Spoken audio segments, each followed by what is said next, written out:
वैसे दोस्तों हम दुनिया के कई बड़े बड़े देशों में घूमने, रहने या पढ़ने तो जाना चाहते हैं, पर हमेशा ये सोचकर घबरा जाते हैं कि वहाँ जाने पे इतना ज्यादा खर्चा आएगा। वैसे दोस्तों कुछ लोग तो ये तक सोच लेते हैं कि हम वहाँ रह ही नहीं पाएंगे, जबकि वो आसानी से इन देशों में रह सके। वेल दोस्तों, एक बार फिर हाजिर हूँ मैं आपका होस्ट गौरव कश्यप आपके अपने चैनल एजी के टॉप 10 पर। तो चलिए दोस्तों आज जानते हैं cost of living in top 10 foreign countries. Well दोस्तों आपको बता दें ये 10 वही देश है जहाँ घूमने का सपना सभी देखते हैं रातों में। तो चलिए आज दिन में इन देशों की सैर पर चलते हैं और जानते हैं कि हम यहाँ रह भी पाएंगे या नहीं। Number 1 America. दोस्तों अमेरिका एक ऐसा देश है जहाँ पर जाने का हर कोई सपना संजोए रखता है, यानी आप कह सकते हैं कि अमेरिका सपनों की नगरी है जहाँ पर हर किसी को अच्छा भविष्य मिलता है। वैसे जहाँ इस देश में हर चीज की भरपूर फैसिलिटी है, वहीं अमेरिका में जी तोड़ महंगाई भी है। तो चलिए पहले जानते हैं कि अगर अमेरिका में रहने के लिए एक रूम खरीदा जाए तो वो किस रेंज का मिलेगा। दरअसल अमेरिका में किसी भी अपार्टमेंट में अगर आप एक रूम बुक करते हैं तो आपको 100 से 1500 डॉलर तक खर्च करना पड़ेगा। और अमेरिका में सिर्फ रूम ले लेने से कुछ नहीं होगा, मतलब अमेरिका में रूम में आपको खुद ही पानी का बिल और कचरे का खर्च भी भरना पड़ता है, जिसके लिए आपको महीने में 24 से 30 डॉलर तक देने पड़ते हैं। साथ ही बिजली का बिल आपको महीने में 100 से 150 डॉलर तक भरना पड़ेगा। वहीं अगर आप इंटरनेट कनेक्शन लेते हैं, जाहिर सी बात है जरूर लीजिएगा, तो इसके लिए आपको 50 से 75 डॉलर तक देने पड़ेंगे। वहीं अगर बात करें राशन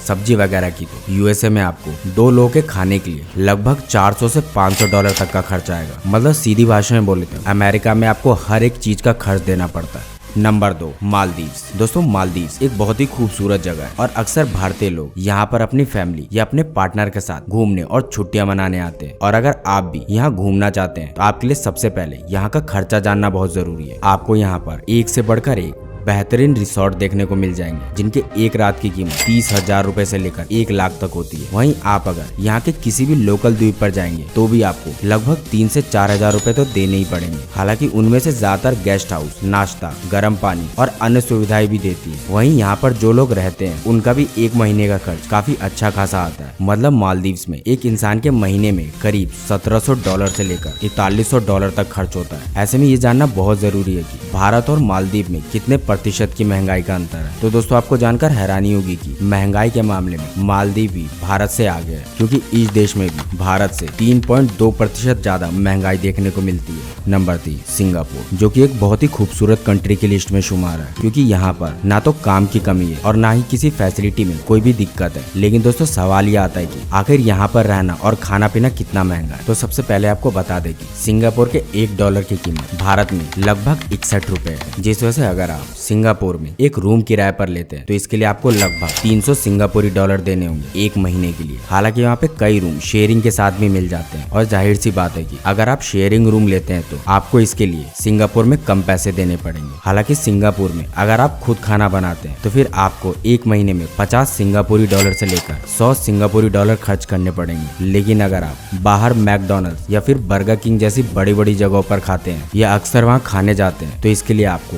806 सिंगापुरी डॉलर लगभग महीने में देने पड़ेंगे। वहीं इस देश की बिजली के बिल की बात करें तो आपको एक महीने में 140 सिंगापुरी डॉलर भरने पड़ते हैं, जो कि वहाँ का औसतन बिजली बिल है। और इन्हीं सबको देखते हुए सिंगापुर भारत के मुकाबले में लगभग 76% ज्यादा महंगा है। यानी जो चीज यहाँ 100 रुपए में मिलेगी वही सेम चीज वहाँ 176 रुपए में मिलेगी। तो अब आगे चलते हुए बात करते हैं चीन की। हाँ वही अपना पड़ोसी देश। मतलब चीन में आबादी तो बहुत ज्यादा है ही, लेकिन इतने लोग होने के बावजूद भी यहाँ पर किसी भी चीज में कोई कमी देखने को नहीं मिलती। हालांकि यहाँ पर अलग अलग स्टेटस में अलग अलग खर्चे आते हैं, जिस वजह से अगर चीन में आप किसी लग्जरी होटल में रुकेंगे तो आपको 1392 रुपए से लेकर 14,257 रुपए आपको एक महीने का वहाँ रुकने का रेंट देना होगा। और यहाँ पानी भी आपको भारत के हिसाब से 10 रुपए यूनिट भरना पड़ता है। वहीं अगर गैस की बात करें तो एक सिलेंडर की कीमत यहाँ पर 1820 रुपए है। वहीं अगर बाहर जाकर एक अच्छे रेस्टोरेंट में खाना खाते हैं तो इसके लिए आपको एक वक्त में करीब 954 रुपए देने होंगे। ऐसे ही चीन में अलग अलग जगहों के अलग अलग खर्चे हैं। चलिए अब जानते हैं कि चीन और भारत में कौन महंगाई का रिकॉर्ड तोड़ता है। तो इस मामले में चीन भारत से आगे है, वो भी पूरे 44.1%। जापान, जिसे टेक्नोलॉजी की दुनिया कहा जाता है, यहाँ पर कुछ ऐसी खास तरह की टेक्नोलॉजी और फैसिलिटी देखने को मिलती है जो शायद ही किसी दूसरे देश में नसीब तक हो, जिस वजह से आज के टाइम में हर कोई जापान में घूमने की सोच रखता है। लेकिन दोस्तों इसके बारे में जानने से पहले अगर आपने अभी तक हमारी इस वीडियो को लाइक नहीं किया है तो जल्दी से इस वीडियो को लाइक जरूर कर दीजिए दोस्तों जापान में अगर आप एक नॉर्मल अपार्टमेंट में रहते हैं तो इसके लिए आपको 99 येन के करीब देने पड़ते हैं। वहीं यहाँ पर बिजली की एक यूनिट की कीमत लगभग 19 येन पर किलोवाट है। हालांकि ये तो हो गई घर की बात, लेकिन इंसान के लिए खाना सबसे जरूरी होता है। ऐसे में अगर आप जापान में एक वक्त का खाना बाहर खाने जाते हैं तो इसके लिए आपको 1500 से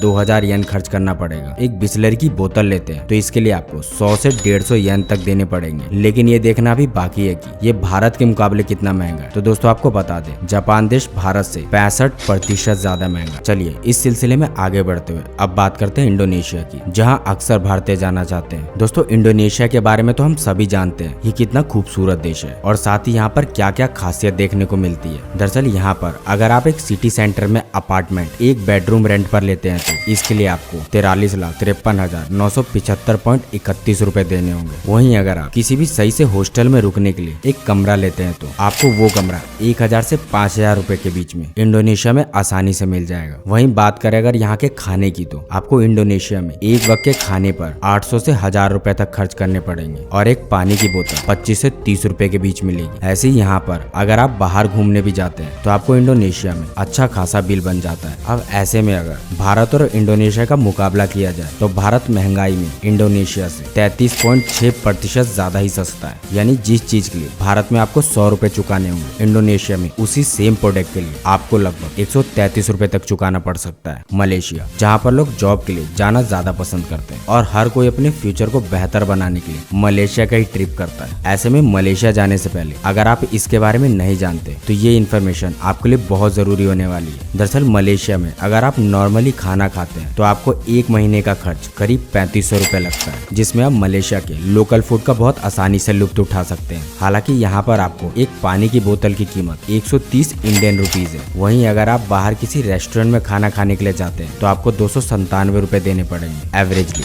आप यहाँ सस्ते से सस्ते होटल पे रुकने की सोच रहे हैं तो यहाँ एक रूम का किराया 500 रुपए से शुरू होता है, जो कि एक बड़े कमरे की कीमत है। वहीं अगर मध्यम साइज का रूम लेते हैं तो इसके लिए आपको 450 रुपए तक देने पड़ते हैं। हालांकि ये सारे रेट जानने के बाद भी हमें ये जानना जरूरी है कि भारत और मलेशिया में महंगा कौन है। तो दोस्तों आपको बता दें कि मलेशिया भारत से 36.2% ज्यादा महंगा है, क्योंकि वहाँ की लोकल ट्रैवलिंग और लग्जरी गुड्स काफी ज्यादा महंगे पड़ते हैं भारत के मुकाबले। तो चलिए दोस्तों आप जानते हैं यूनाइटेड किंगडम के बारे में। तो सबसे पहले बात करते हैं यहाँ के किराए की। तो दोस्तों यहाँ भी अलग अलग इलाके के अलग अलग रेट है, लेकिन अगर आप अच्छे इलाके में रहना चाहते हैं तो आपको ज्यादा रेंट देना पड़ेगा। और वहीं अगर आप किसी लोकल एरिया में रहते हैं तो फिर इसके लिए आपको कम रेंट भी देना पड़ता है। वहीं अगर आप यूके में अकेले रह रहे हैं और एक नॉर्मल अपार्टमेंट में तो आपको इसके लिए 626 यूरो PCM। वैसे अगर बात करें यहाँ के खाने की तो एक सामान्य परिवार के लिए औसतन वार्षिक भोजन लगभग 2023 में यूके में 5924 यूरो तक पड़ जाता है, जिस वजह से यूके भी भारत के रहन सहन और सभी चीजों को मिलाकर अगर देखा जाए तो ये इंडिया से लगभग 67.4% ज्यादा महंगा है। तो दोस्तों अभी सूची में आता है हमारा थाईलैंड। यहाँ तो भाई लोग जाने के लिए कुछ भी कर सकते हैं। और दोस्तों अगर आप भी यहाँ जाने की तमन्ना रखते हैं तो आपको इस देश के खर्चे के बारे में तो जरूर पता होना चाहिए। मतलब अगर आप यहाँ कुछ समय तक रुकना चाहते हैं, अगर आप एक नॉर्मल होटल में रूम लेते हैं तो आपको 8 से 9000 रुपए देने पड़ेंगे। वहीं दूसरी तरफ अगर आप अच्छी क्वालिटी का रूम लेते हैं तो उस सिचुएशन में आपको 12 से 13,000 रुपए देने पड़ेंगे। वहीं बात अगर यहाँ के खाने की करें तो यहाँ पर आपको थाई फूड 30 से 40 थाई भट्ट के आसपास खाने को आसानी से मिल जाएगा, जो कि बहुत ही सस्ता है। और अगर आप यहाँ पर घूमना चाहते हैं और इस देश का नजारा देखना चाहते हैं तो आपको 20 से 30 थाई भट्ट के अंदर घूमने को भी इस देश में आसानी से हो जाएगा। और कई भारतीय और हमारे खुद का अनुभव है कि ऐसे यहाँ पर आपको रहने से लेकर खाने पीने तक के लिए ज्यादा खर्च नहीं पड़ेगा। लेकिन इसके बावजूद अगर आप यहाँ पर प्रॉपर पूरा एक महीना बिताते हैं तो आपको ये देश भारत के मुकाबले महंगा पड़ जाएगा। जी हाँ दोस्तों, दरअसल भारत थाईलैंड से पूरे 46.5% सस्ता है। दोस्तों ये जो देश है वो हमारे पंजाबी भाइयों के दिलों में बसता है, जिस वजह से इस देश को मिनी पंजाब का भी नाम दिया गया है। जी हाँ दोस्तों, हम बात करें कनाडा की। और दोस्तों ये कहने की बात नहीं है, ये बात सच है कि इस देश का एजुकेशन सिस्टम सच में लाजवाब है। और साथ ही घूमने के मामले में भी ये देश दुनिया में नंबर 1 पर आता है, यानी एक बेहतरीन देश माना जाता है। लेकिन दोस्तों घूमने जाने से पहले हमारे लिए ये जानना जरूरी है कि यहाँ पर खर्चा कितना आता है। तो दोस्तों आपको बता दें कि कनाडा में अगर आप एक नॉर्मल रूम भी लेते हैं तो इसके लिए आपको $500 तक देने पड़ते हैं। और जाहिर सी बात है कि वहाँ जाएंगे तो खाना तो जरूर खाएंगे। तो आपको बता दें इस देश में एक महीने के सब्जी का बजट आपको 300 से $400 के बीच बैठता है। और जाहिर सी बात है कि आज की तारीख में हर कोई फोन तो यूज करता ही करता है, तो इस देश का बिल आपको एक महीने में $80 से $90 $6 भरना पड़ता है। हालांकि इसके अलावा भी यहाँ बाकी के खर्चों में आपको $200 के करीब आसानी से खर्च हो जाएंगे। वैसे आपको बता दें, भारत कनाडा से महंगाई के मामले में 69.9% ज्यादा सस्ता। तो दोस्तों जाते जाते आखिरी में अपने देश भारत के बारे में भी जान लेते हैं। लेकिन दोस्तों जानने से पहले आपसे एक रिक्वेस्ट है कि ये वीडियो उन लोगों को जरूर शेयर कीजिएगा जो ये बोलते हैं कि भारत बहुत ही महंगा देश है और यहाँ रहना बहुत मुश्किल हो रहा है। तो ये वीडियो उन लोगों के मुंह पर एक करारा जवाब है। और यकीनन दोस्तों ये वीडियो पूरी देखने के बाद हर किसी को ये जरूर समझ आ जाएगा कि दुनिया में सबसे बेस्ट अगर कोई है तो अपना देश भारत ही है। तो चलिए अब बात करते हैं भारत की, जहाँ आपको दूसरे देशों के अलावा बहुत ही सस्ते में ट्रेवल और खाने पीने का मौका मिलता है। इतना ही नहीं, यहाँ आपको आसानी से मध्यम एरिया में 5,000 रुपए पर रहने के लिए 1 महीने के लिए आसानी से मिल जाएगा। वहीं यहाँ पानी की बात करें तो भारत में एक पानी की बोतल की कीमत मात्र 20 रुपए है। लेकिन अगर कोई इंसान ये बोतल ना भी खरीदना चाहे तो हमारे देश में हर स्टेट में फ्री का पानी यानी नदी मौजूद है। वहीं यहाँ पर अधिकतर स्टेट में बिजली की 1 यूनिट का प्राइस लगभग 6 से 7 यूनिट के आसपास ही रहता है। साथ ही अगर आप किसी दूसरे देश से इस वीडियो को देख रहे हैं तो आपको बता दें कि हमारे भारत में एक वक्त के खाने की कीमत किसी भी रेस्टोरेंट वगैरह में आपको 500 रुपए के आसपास पड़ जाती है। यानी ये रेट तो हमने मैक्सिमम लेवल पे बताया, भारत इससे भी सस्ता है। यानी दोस्तों कुल मिलाकर देखा जाए तो भारत ही सबसे सस्ता देश है जहाँ एक आम आदमी भी आराम से जिंदगी गुजार सकता है। तो दोस्तों इस वीडियो को देखने के बाद अब मत कहना कि हमारा देश महंगा है या हमारे देश में रहना मुश्किल है। और अगर आपके मुंह पे ये बात कोई बोले तो उसके मुंह पर ये वीडियो दे के मारिएगा। पर दोस्तों ये तो हो गई मीडियम क्लास लोगों की बातें। लेकिन दोस्तों क्या आप जानते हैं इस साल की नई सूची के अनुसार 10 सबसे अमीर भारतीयों में किसका नाम शुमार हुआ है? अगर आप जानना चाहते हैं तो आप हमारी इस वीडियो को देख सकते हैं। और वीडियो अच्छी लगी हो और इससे कुछ जानकारी प्राप्त हुई हो तो इस वीडियो को लाइक कर सकते हैं। तो दोस्तों आज के लिए बस इतना ही, फिर मिलते हैं इसी तरह की एक और जबरदस्त वीडियो के साथ। तब तक के लिए जय हिंद, जय भारत।